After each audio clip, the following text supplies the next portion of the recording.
a pessoa querer voltar amanhã e saber mais, ou pode fazer com que você nunca mais volte aqui e não queira saber de crente. Então eu tenho um desafio muito sério na minha cabeça, porque você é uma pessoa que pensa, você é um racional, então eu tenho que apresentar algo realmente coerente. Por isso, eu não concordo com algumas formas ilegítimas de pregar o Evangelho. E eu vou dar exemplos aqui.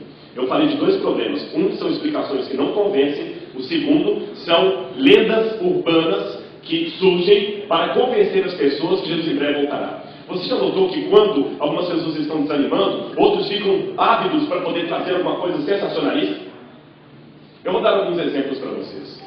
Uma vez eu estava conversando com o irmão do Jader Dornelles dos Santos, que foi pianista do Arauto também por muitos anos. E o irmão dele estava me contando de uma história que saiu por lá no Brasil, que o Jader, e vocês já devem ter ouvido versões dessa história, que o Jader de alguma maneira estava dentro de um carro e ouviu alguém no banco de trás que apareceu falando: Jesus em breve voltará, e quando ele virou a pessoa tinha desaparecido. Eu já vi umas 4 ou 5 versões dessa história. Uma delas diz que era um motorista de táxi de uma igreja do Rio de Janeiro que estava dirigindo um táxi, pegou um passageiro, achando que era um passageiro comum, e de repente o passageiro, ele falou: para onde o senhor quer que eu conduza? O passageiro, para tal lugar, ele estava dirigindo lá, e o motorista, no intuito de pregar para o passageiro, falou assim: que mundo caótico, né? E antes que ele completasse a frase, o misterioso passageiro tocou no ombro dele e falou: mundo caótico? Jesus voltará muito antes do que vocês eventos se imaginam. Quando ele assustou, que olhou para trás, não havia ninguém. Quantos já ouviram uma história mais ou menos parecida com essa? Deixa eu ver as mãos. Vários aqui já ouviram essa história. Eu fiz uma pesquisa e descobri uma coisa interessante. Desde os anos de 1800, aqui nos Estados Unidos, especialmente no estado de Massachusetts, onde tem os puritanos, já havia uma história de um cocheiro que deu carona para um homem e que falou que o fim do mundo aconteceria em 2 anos, e quando o cocheiro virou para trás, o homem desapareceu. Foram catalogadas 300 versões diferentes dessa história, só nos estados de Michigan e Massachusetts, aqui nos Estados Unidos, desde os anos de 1800. Então isso não passa de uma lenda urbana. Então cuidado em passar isso para frente. Uma vez, quando eu estava estudando teologia também, teve um homem gravando uma fita, espalhando por todo lugar lá, que apareceu um anjo no quarto para ele, e disse tal coisa, e tal coisa, e tal coisa, e dizia voltar em 2 anos. Eu já discordei só por uma coisa: ninguém sabe o dia da volta de Jesus. Então cuidado com marcação de data para a volta de Cristo, seja ela direta ou indireta. A última foi um grupo no Brasil que fez um sucesso por aí, de um cavaleiro que escreveu um livro chamado Os 7 Reis. E ele dizia que João Paulo II era o último dos papas. E eu tive 2 reuniões com esse autor. E eu falei com ele: isso não procede, isso não é de Deus. E ele pegou: a profecia bate, João Paulo é o último papa. Eu falei assim: olha, eu não desejo a morte de ninguém. Mas quando João Paulo II morrer, na época ele já estava bem velhinho, já sabe, estava com mal de Parkinson, uma série de coisas. Eu vou querer vir aqui em Curitiba jantar com você, não pude cumprir a promessa, infelizmente, só para ver o que você vai dizer. E curioso que ele dizia que João Paulo II iria se retirar do pontificado, iria vir um papa substituto que ia ficar pouco tempo, e depois João Paulo II voltaria. E muita gente acreditou nisso. Eu fui pregar em Portugal e meu irmão contente me dar uma cópia de uma pregação para eu pregar aquilo ali. Eu falei: irmão, não podemos, isso é marcar data para a volta de Jesus. Quando eu voltei a Curitiba, que o Papa estava com a saúde mais debilitada ainda, eu encontrei com um discípulo desse irmão e falou: nós já temos uma explicação para aquilo. Lembra que Apocalipse 13 fala que estaria prestes a morrer, mas não morreria, ferida de morte? João Paulo II pode até morrer, mas eles vão fazer um clone dele. E João Paulo II de fato morreu, e eles continuam insistindo que ele vai ressuscitar. Irmãos, então cuidado, isso é marcar data para a volta de Jesus. É marcar data para a volta de Jesus, não devemos fazer isso. E eu continuo com a pergunta aqui: se eu encerrar o sermão aqui, os irmãos vão ficar apavorados. Então, pastor, Jesus breve voltará, não voltará, que negócio é esse? E com mais um agravante: desde quando a guerra no mundo? Desde quando a fome no mundo? Desde que começou o mundo. Então será que guerra, fome é sinal da volta de Cristo? Lembrem da questão que eu falei da intensidade. Quão intenso é o intenso? Para não parecer que eu estou pregando nenhuma doutrina nova, perdoe-me que agora fugiu da memória o ano em que Tiago White, marido de Ellen White, publicou um artigo na Raven Herald.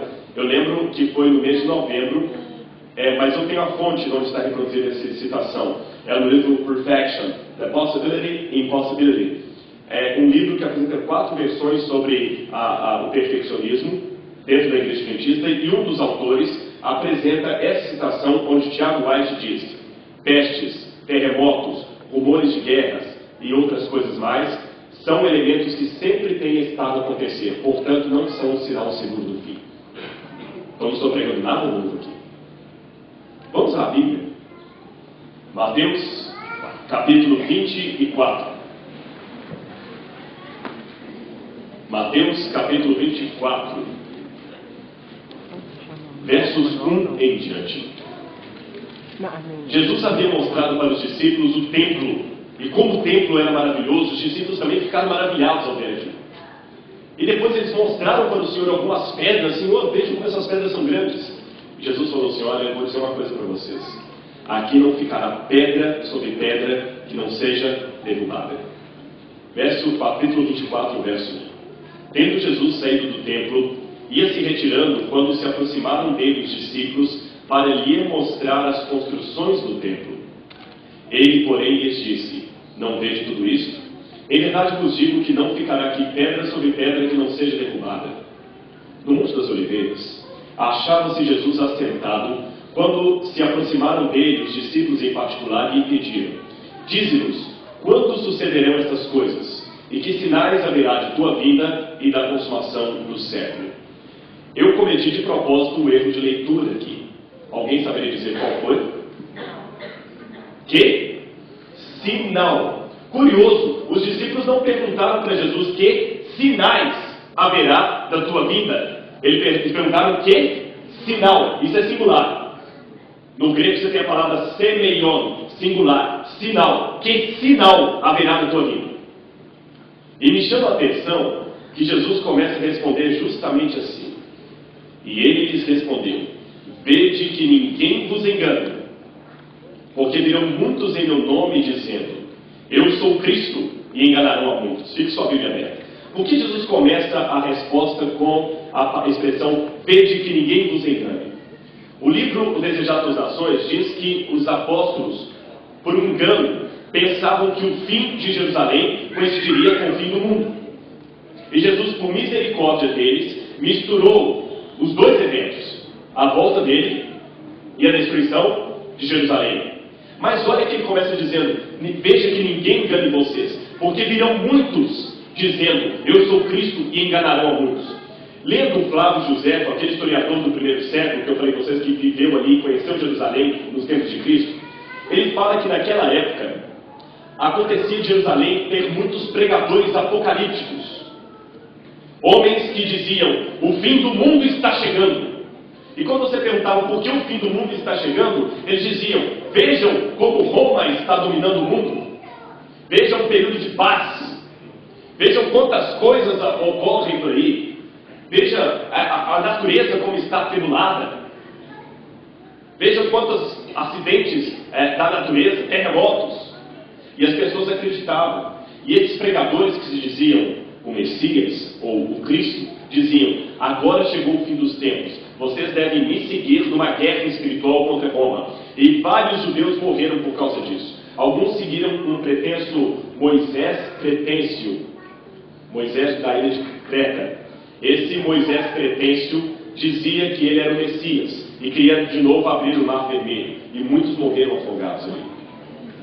Outro, chamado Bar Korba, dizia-se o Messias, e na época do imperador Adriano arregimentou um monte de seguidores, e vários foram crucificados, milhares deles sob comando de Adriano.